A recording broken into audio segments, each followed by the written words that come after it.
Kitalo, Kadaama omulala afiiridde mu kinaabiro, Owaddembe FM asimattusse okufa, finally TikToker Maliyumu ayogedde ku by'okubba ssente za nkuba kyeyo so nga te wabweru w'eggwanga tukututteko mu lutalo wakati wa Ukraine ne Russia.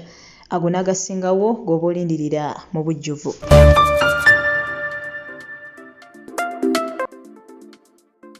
Kitalo era kitalo ddala. Munnayuganda munnaffe abadde akolera e Saudi Arabia asangiddwa mu kiyigo nga avudde mu bulamu bw'ensi eno. Erinnya eryakategeerekekako nti ye Brenda nga ne gakozesa ku Facebook gego gempandiise ku screen.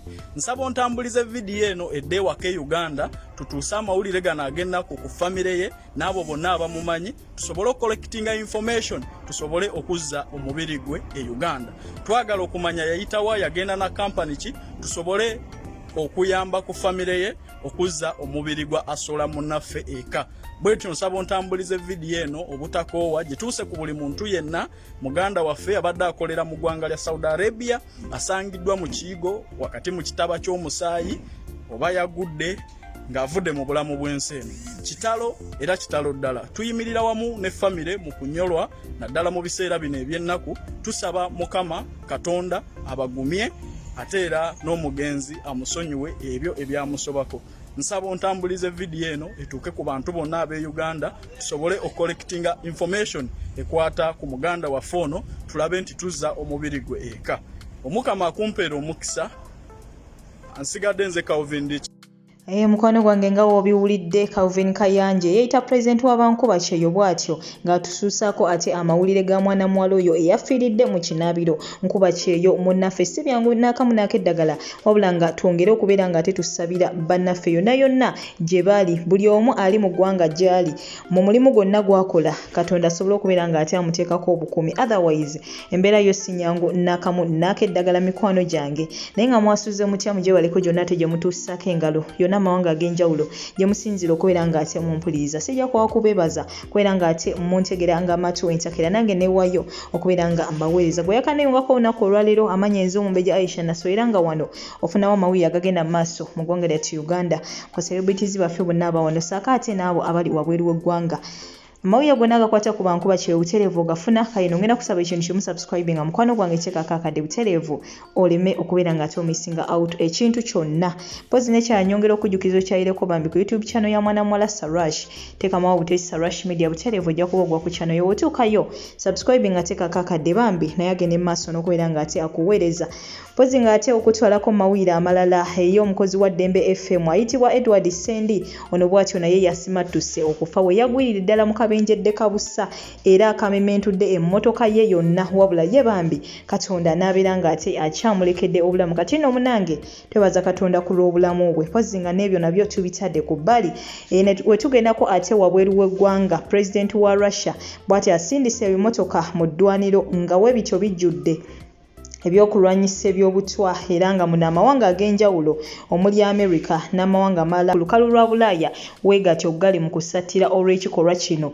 Russia kyekoze jjukira nti mu lutalo luno luli wakati wa Russia sakate ne Ukraine Russia ye kirimaanyi mu kintu kino Ukraine nnafu ddala era weebatyo bambi amawanga ag'enjawulo gagezezzaako okubeera nga bambi gagiwa ku by'okulwanyisa gamba nga Buddaaki, Germany, sakate ne America n'amawanga amalala gavuddeyo okubeera nga ate gayambako ku Ukraine okubeera nga gagiwa ku by'okulwanyisa esobole naye okuwaddaawaddako otherwise munnange yo Russia kirimaanyi erina ebyuma byonna oba ebyokulwanyisa eby'ettabo kamala obukamazi ate ng'ekozesa amaanyi mangi ate yo Ukraine gy'eriko munnaye nnafu nnyo nnyini ddala wabula tetumanyi wa gye binaggweera naye Katonda yasinga okubeera nga ate amanya bino byonna gye binaggweera so nga ate ebyo nabyo mbitadde ku bbali eyo ate ye TikToker Maliyumu oba abangi gwe bamanye nga Micho Israel bw'atyo emabegako obutami bubadde butambula obw'enjawulo nga bumulumiriza bw'atyo nga we yabba ate ssente za nkuba kyey'omu ayitibwa Shakira obukadde 7 bw'eddu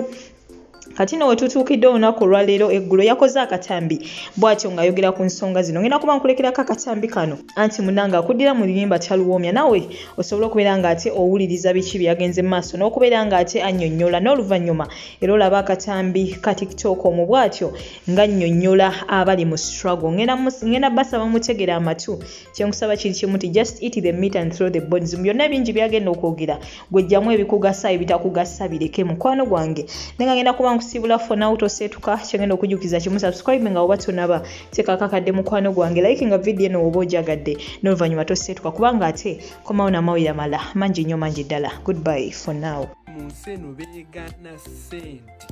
Omuntu asobola okukubba. Abantu bali mu nsi eno beegaana ssente. Omuntu asobola okukubba n'akwegaana n'agamba sikumanyi sigenda ziku. N'omuntu agambye nkola kinzimanyi kansasulako zino. Olw'okuba bo waliwo abamujja ku mulamwa. Twagala 5 lumu, twagala 3 lumu, oyo mubbi. Kyokka ng'omuntu gwe bagamba nti baamubba naye mukwano gwo. Naye nga ye tasobola zikuwa. Bambi temuddamu commentinga kino ekiwumbu don't pay. Ayina ofuna akasente ke. Owulidde? Ayina ofuna akasente ke mukazi wa. Ayina kola ki? Ayina ofuna akasente ke.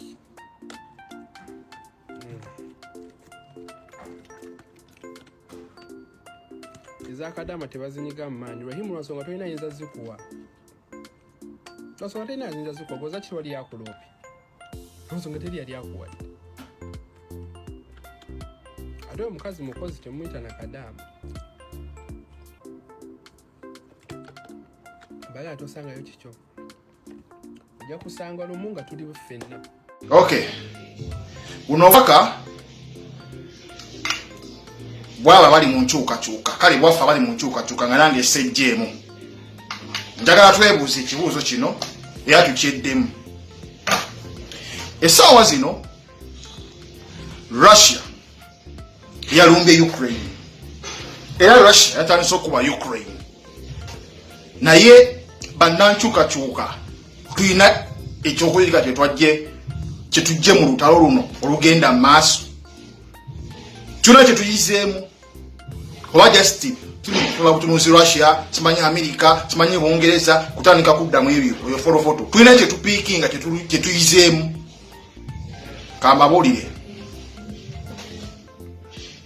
olutalo luno tulabye America n'ensi za Europe nga Bungereza bavuddeyo ne baboggola eri Russia ne bateekawo sanctions ezenjawulo okugezaako okunafuya Russia okitegeera ereme kulumba Ukraine.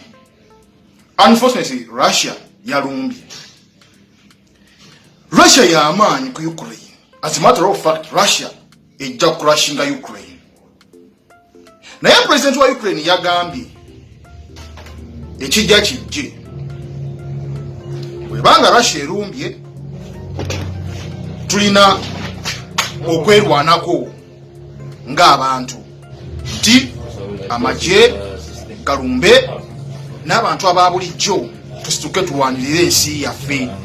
Abalinamu embavu mukwate emmundu tugende tulwane, abatalina mbavu mugende muve mu lutalo. Kyabadde agezaako okuyisaawo nti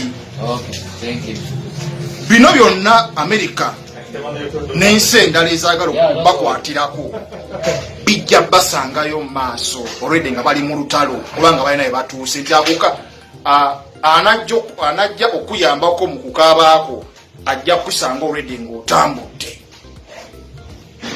Mukitegedde bo already bagenze mu lutalo n'abannansi ne ba civilians abantu ba Ukraine abaagala obayamba America simanyi NATO bajja kubasanga along the way. Kati ekibuuzo kyange kiki tubadde nga tukaba all along ba donors ba funders ba government ya Uganda balekerawo kubanga bawa Museveni sente kubanga ze bakozesa okugula mundu tear gas n'ebisigadde mbuuza singa bakikola ne ba cracking down finance ya Uganda ne cracking down Uganda financially ruling regime iliwo. Abana Uganda tuli willingly okusituka to defend what is ours.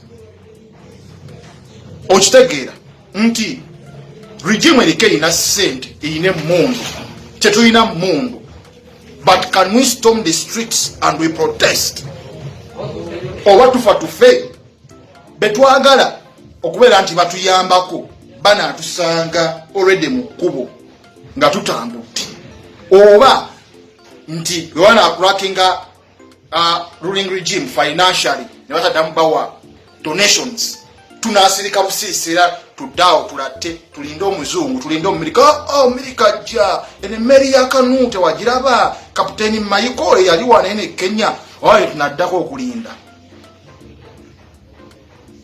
mwana. This generation of ours yayononeka nnyo, tulinda kubeera nga watu spoon feedinga. Mbalayiri teri nsi y'abazungu egenda kutununula. It is we bajja kukolako tebasobola naye tubasaba basobola okustoppinga donations n'okulekerawo okuwa eyo government sent naye tebajja kutugirako mwami Museveni ekyo mbalayirire tebasobola.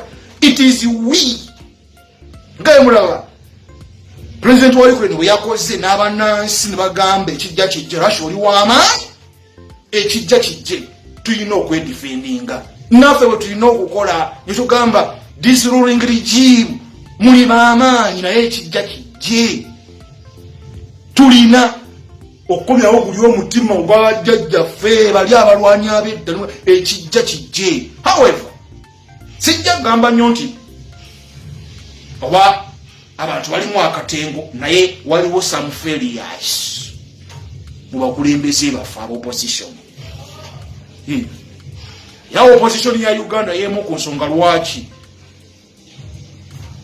mwami Museveni akyatufuga mubiraba sijja bigenda munnyo mubiraba mawu simanyi bano kati bafuula nupu bali mu opposinga nupu bate nabo balwanyisa mwami Museveni. Those are the failures, you know, yemu ku nsonga lwaki mwami Museveni akyatufuga. Naye singa bakikola tusobola etuga mwami Museveni ina sente ine mundu tutunoko streets tumalewo kale awe mwagala bajjo yingirira mungu amugamba wategedde bwana gundi kimala naye besides that mwami Museveni ajja tufuga.